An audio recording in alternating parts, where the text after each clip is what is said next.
지난 한 주간 동안 월요일부터 목요일까지 우리 조진우 목사님과 우리 선생님 그레이스 선생님 함께 아이들 데리고 유스 리트릿 잘 다녔습니다. 티셔츠 오늘 입고 왔는데요. 한번 우리 소희 선생님 등을 한번 보여주시면 서렌더라고, 오늘 주제가 서렌더입니다.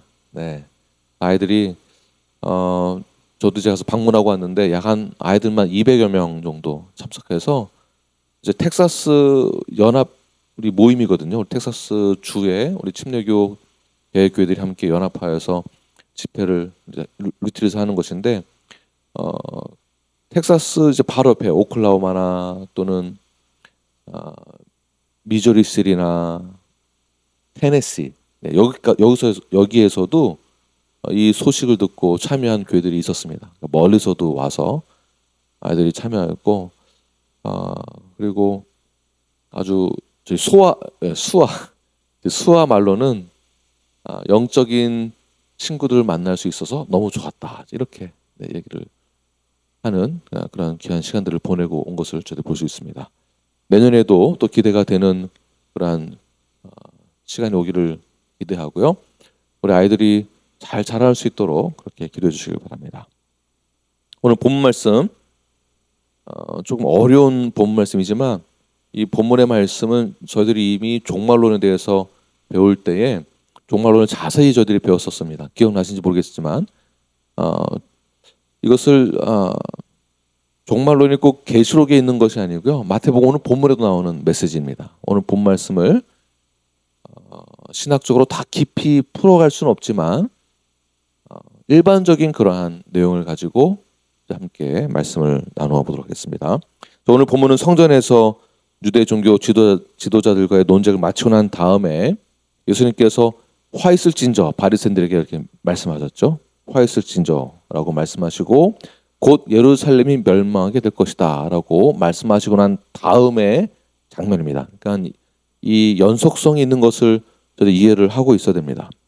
오늘은 그래서 제자들이 예수님과 함께 갈람산으로 올라가서 예루살렘 성전을 바라보고 나서 예수님이 하시는 말씀이에요. 그래서 이 본문의 제목을, 본문의 이 컨셉을 뭐라고 말하냐면 감람산 강화라고 합니다. 감람산 강화. 강화가 무엇이냐면 lecture라는 뜻이에요. lecture. 그러니까 teaching, lecture, 강의. 감람산에서 예수님이 강의하시는 내용이다라는 뜻입니다. 그러면 내용이 무엇인가? 그 내용은 세상의 종말과 그리스도의 재림에 대한 교훈에 대해서 예수님이 가르치셨던 것입니다. 그래서 이것을 요한계시록과 더불어서 가장 종말론에서 중요한 골격을 형성하고 있는 가장 중요한 계시록 그 다음의 메시지가 오늘 본문의 메시지입니다. 그래서 오늘 본문을 소계시록이라고도 합니다. 소계시록. 그만큼 오늘 본문이 중요한 내용이고요. 이 본문의 내용에서는 우리가 예수님의 예언에 대해서 주의할 점이 있는데 이것은 복합적인 뜻, 복합적인 내용을 담고 있다라고 보는 것입니다. 실제적으로 이 예수님의 종말의 예언에 대해서는 AD 70년에 예루살렘 성전이 완전히 멸망되는 사건을 이제 경험하게 되고요. 궁극적으로는 세상의 종말을 동시에 의미하기도 합니다. 그래서 교단별로나 신학적으로는 이제 이 한쪽만을 믿는, 지지하는 경우가 있는데 사실은 복합적인 내용으로 보는 것이 더 중요합니다. 또는 상징적이거나 의미적인 것으로만 해석하기도 하는데 종말에 대한 예수님의 예언은 반드시 AD 70년에 해당되기도 하지만 궁극적으로는 세상의 종말과 예수 그리스도의 재림에 대한 사건을 말하고 있는 것이다라는 복합적인 내용을 담고 있는 것이죠. 그래서 예수님께서 이 예언의 말씀을 선포하실 때 우리는 잘 분별해야 하고요. 분별할 때 전체 문맥을 이해를 해야 됩니다. 지난주에 예수님께서 바리새인들과 위선자들에게 경고의 메시지를 던지셨는데 그것이 바로 마태복음 23장 38절 말씀 보게 되면 보라 너희 집이 황폐하여 버려진 바 되리라. 다시 말해서 너의 집이, 그러니까 우리의 집이 아니라 너의 집이라고 말씀하시면서 예루살렘 성전에 폐허가 될 것을, 황폐가 될 것을 예언하고 난 다음에 바로 1절, 오늘 본문 1절입니다. 다시 한번 함께 읽겠습니다. 시작. 예수께서 성전에서 나와서 가실 때에 제자들이 성전 건물들을 가리켜 보이려고 나오니, 자세히 보시면 예수님과 제자들이 성전에서 나올 때에 제자들이 어떻게 하고 있습니까? 제자들이 성전 건물들을 가리켜 보이려고 나온다. 그러니까 제자들이 예수님하고 나오면서 성전 보십시오 지금 말하는 거예요. 예수님의 예언과 이 성전을 보면서 다르지 않습니까? 이게 말이 됩니까? 라는 뜻입니다. 그래서 제자들이 예수님과 함께 성전에 나와서 감람산을 향하여 올라가는데, 이 감람산이 저도 안 가봤지만 저도 상상해 보는 거예요. 그래서 예루살렘 저희가 성지순례 가는 거 굉장히 도움이 많이 됩니다. 중요하기도 하고요. 제가 이제 연구를 해보니까 감람산의 정상이 우리 예루살렘 성전보다 엘리베이션이 약 800m 높은 산에 있습니다. 800m를 산으로 감람산으로 올라가서 아래를 향하여 성전을 지켜보고 있는 것이에요. 이 감람산을 영어로 하면 The Mountain of the Olives, 그러니까 올리브가 많이 있는 산입니다. 올리브 나무가, 그러니까 푸르른 나무가 많이 있는 곳을 쭉 올라가서 정상에서 예루살렘을 성전을 쫙 바라보니까 너무 아름다운 것이죠. 아름답고 이 세상에서 살아가는 그 현대 그 당시의 건축 문명에서 예루살렘 성전이 가장 아름다운 건물 양식이거든요. 건축입니다. 마치 제가 작년에 한국 방문해서 제 고향인 잠실에 갔는데, 옛날 잠실 주공 아파트, 아주 오래된 아파트 4층짜리 건물이었었거든요. 그건 이제 없어지고 신축 아파트가 20몇 층, 30몇 층짜리 아파트가 그냥 빼곡하게 차 있고, 거기에 롯데타워가 100층이 넘나요? 기억이 잘 안 나지만 너무 잘 지어놨더라고요. 와, 이렇게 어떻게 이 휴스턴에서 낮은 집만 보다가 빌딩 숲에 가니까, 와, 그 화려한 그 도시에 이렇게 아름다운 곳에 호수도 있고 나무도 있고 너무나 깨끗하고, 롯데타워 안으로 들어갔더니 미국에서 경험하지 못했던 새로운 현대 양식의 인테리어에 고급스럽고 엘레강스한 그러한 곳을 보니까 와, 입이 쫙 벌어지더라고요. 그것을 보면 종말이 있을 것이다, 황폐하게 될 것이다, 이 단어가 생각이 안 납니다. 너무 좋은, 이 세상이 너무 좋은 거예요. 그 상태에서 제자들이 예루살렘 성전을 딱 바라보면서 예수님 보십시오. 그러니까 지금 뭘 보는 거냐 하면, 첫 번째 솔로몬의 성전이 1차 성전이 지어지고 무너진 다음에 2차 수르바벨에 의해서 지어졌을 때에는 솔로몬 성전보다는 좀 작고 덜 화려하게 지어졌습니다. 급하게 이제 이 양식을 이 건물 자재를 준비해서 이제 지어야 되기 때문에 조금 더 작고 이렇게 많이 화려하지 않은 상태로 지어졌습니다. 그리고는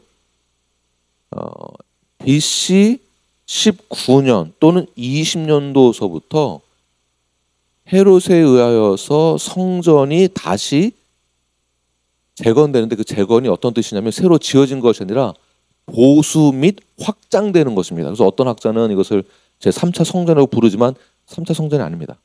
재건이 아니라 보수 및 확장이에요. 그러니까 BC 19년 20년도서부터 AD 63년까지 공사가 진행되고 있는 것입니다. 그래서 제자들이 감람산에 올라가서 예루살렘 성전을 딱 가리켰을 때에 이미 공사는 막 진행되고 있고 확장되는 거니까, 아니 이렇게 지금 더 잘 되고 있는데 라는 뜻이에요. 예수님의 메시지와 현실에서 이 갭이 확 벌어지는 그런 사건의 중도에 있는 것입니다. 아니 지금 이렇게 화려하게 더 잘 지어지고 있고 더 성장하고 있고 보기도 너무 아름다운데, 아니 갑자기 웬 말입니까? 폐허가 된다고요? 황폐해진다고요? 도저히 제자들 입장에서는 이해가 안 되는 것이죠. 오늘날 이 종말론을 우리가 이해할 때에도, 우리가 봤을 때에도 이게 이해가 안 됩니다. 이게 가능한가? 그리고 이 세상 살아가는 것이 우리에게 있어서 너무 좋은 거죠. 새로운 집을 짓고 새 집을 짓고 새로운 건물들이 들어오고, 우리가 99에서 I-10으로 건너가기 위해 고가 다리를 램프를 타고 올라가야 됩니다. 저희 휴스턴은 높이 올라가잖아요. 높이 올라가서 케이리를 바라보면, 와, 제가 왔을 때, 처음 왔을 때는 여기 집들이 없었는데 요즘에 보면 막 아파트 집 쫙 너무 보기 좋고 아름다운 것이죠.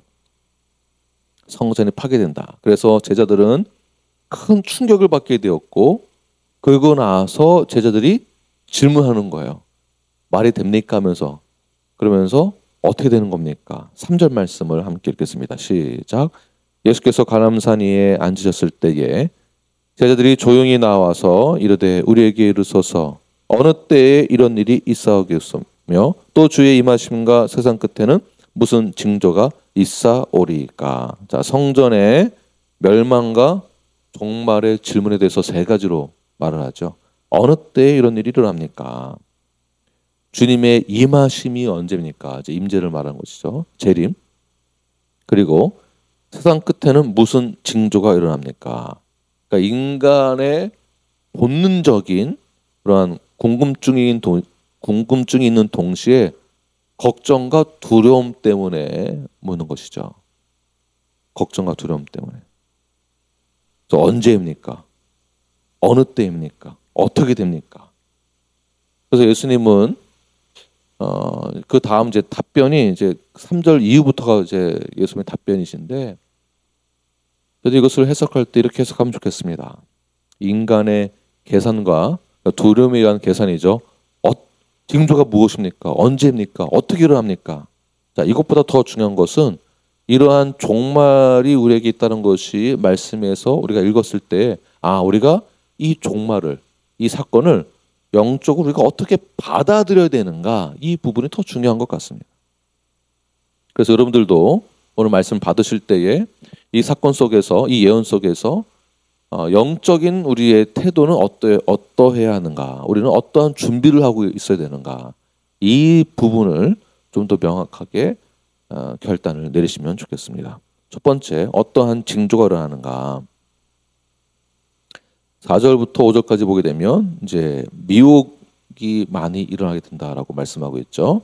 그래서 사람의 미혹을 받지 않도록 주의하라고 말씀합니다. 많은 사람들이 내가 그리스도다라는 그러한 자들이 나와서 미혹한다라는 것이죠. 그러니까 진리를 왜곡하고 자신을 구원자로 내세우는 자들이, 그러한 지도자들이 많이 출현하게 될 것이다. 우리 교회사를 보더라도 시온 마가나 자칭 그리스도라고 말하는 자들이 사도행전 5장과 21장에서 저희들이 이미 사도행전 강해를 통해 이미 배워서 알고 있습니다. 드다와 갈릴리 유다와 애굽 사람들이 나와서, 애굽 사람 중에 한 애굽인이 나와서 자칭 그리스도라고 말하는 자들이 성경에도 나와 있죠. 오늘날에는, 그러니까 현대에서는 짐 존스라는 사이비 교주가 있는데, 제 기억으로는 텍사스 웨이코에서 일어난 사건으로 제가 기억하고 있거든요. 제가 어릴 적에 제 기억에. 그러니까 짐 존스는 자신이 하나님의 현현이다, 그러니까 자신이 메시아다라는 거죠. 그렇게 주장합니다. 결국에는 자신이 메시아라고 주장을 하면서 자신을 따르는 그 자들과 함께 그 농장, 그러니까 그 렌치의 집이 있었는데, 그 집 교회에서 단체로 900명의 집단 자살하는 사건이 제 기억으로 웨이코로 알고 있습니다. 네. 집사님 혹시 맞나요? 기억나시죠? 네. 또 데이비드 코레시라고 자신이 어린 양이다, 그래서 요한계시록을 해석할 수 있는 자는 유일한 한 사람이 바로 나다, 그러니까 내가 그 주인공이 나다, 내가 어린 양이다, 주장하는 자가 있었고요. 또 이름이 좀 긴데요. 호세 루이스 데 헤수스 미란다라는 이 사람은 내가 재림 예수다라고 주장하면서 나중에는 성경에 나오는 예수님이 적그리스도다 이렇게 주장까지 하고요. 이게 별거 아닌 것 같지만 이 무리들이 상당히 컸습니다. 그래서 활동을 미국과 중남미 전체에서 하면서 여기 오른팔에다가 666 마크를 이제 타투를 하는 거죠. 그래서 이 66을 받아야 된다고 주장하는, 그러니까 말도 안 되는 주장을 펼치는 이 사이비 교주들이 있고요. 한국은 그 조그마한 나라에 얼마나 많은지 모릅니다. 정말 얼마나 많은지 모릅니다. 그 사이비 교주들이. 그래서 이 종말론을 어떻게 해석하는가? 이 종말론에서 이단적인 그러한 신앙을 갖게 되는 경우가 우리 주변에도 상당히 많이 있습니다. 자세히 우리가 들어가면 상당히 많이 있습니다. 그래서 오늘날 이단이나 사이비, 자칭 메시아라고 주장하는 자들이 참 많다라는 것이고요. 이것을 교회 안에서 다시 한번 저희들이 해석을 하게 된다면 교회 안에서나 사회 안에서도 영적으로 미혹을 하는 세력들이 있다라는 것입니다. 여러분 잘 분별하십시오. 종말론 이야기 나온다면 저에게 먼저 물어보시지 옆 사람 말 듣고 귀가 얇으신 분들 조심하십시오. 훅 하셔가지고 그냥 저에게도 그런 사건이 일어날 뻔했었습니다. 얼마 전에 사실은. 또는 복음을 가장한 인본주의도 저희들이 조심해야 됩니다. 인본주의. 성경을 인용하면서 그러나 동시에 진리를 왜곡하는 그런 메시지들을 잘 분별해야 됩니다. 그래서 건강한 교회로 돌아간다라는 이 뜻은 이 교회 회복을 말하면서 성경을 아주 건전하고 보수적으로 이제 재해석하여서 성경에서 말하고자 하는 그 뜻대로 저희들이 실행하고자 하는 것을 저희 교회에서 아주 프랙티컬하게 또 하고 있는 것이죠. 건강교회의 전환은 굉장히 중요한 것이고요. 단순히 나인막스 이 9가지만을 실행하는 교회가 건강교회라고 보는 것이 아니라 저희 교회는, 우리 눌라프 교회는 그 너머에 있으면 더 깊이, 더 너머에 많은 부분들을 더 성경적으로 잘 해석하여서 실천하고자 하는 것입니다. 따라서 우리가 성도라면 이러한 우리를 미혹해 하는 주변의 여러 가지 또는 사회 여러 가지 구조 속에서, 상황 속에서 우리가 가져야 될 이 자세는 신앙의 경주를 마치는 그 날까지 깨어서 말씀을 묵상하며 기도하는 것, 이런 자세를 갖는 것이 중요하지, 두려움과 걱정과 근심으로 이제 종말이 오면 나는 어떻게 살아가야 되나, 두려움 가운데 살아간 것이 아니라 그 메시지를 통해서 우리의 자세는 마지막 마치는 그 날, 경주의 그 날까지 최선을 다하여서 깨어 기도하며 말씀 중심으로 살아내시는 저 여러분이 되길 간절히 축원합니다.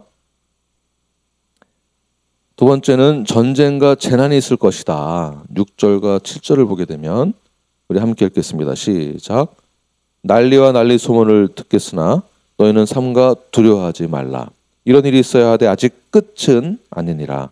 민족이 민족을, 나라가 나라를 대적하여 일어나겠고 곳곳에 기근과 지진이 있으리니. 자, 보시면 전쟁과 재난이 계속 일어나게 될 것이다. 2025년도 현재 일어나고 있는 전 세계의 전쟁을 제가 조사해 보니까 제가 뉴스를 통해서 이제 알고는 있었는데 이렇게나 많은 줄은 몰랐습니다.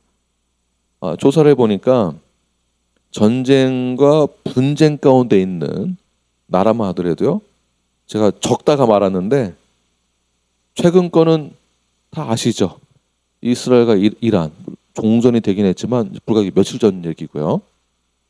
네, 휴전, 네, 종전 아니죠? 네, 맞습니다. 휴전 중이고요. 우크라이나하고 러시아, 예멘과 이스라엘도 얼마 전에 휴전이 된 거고요.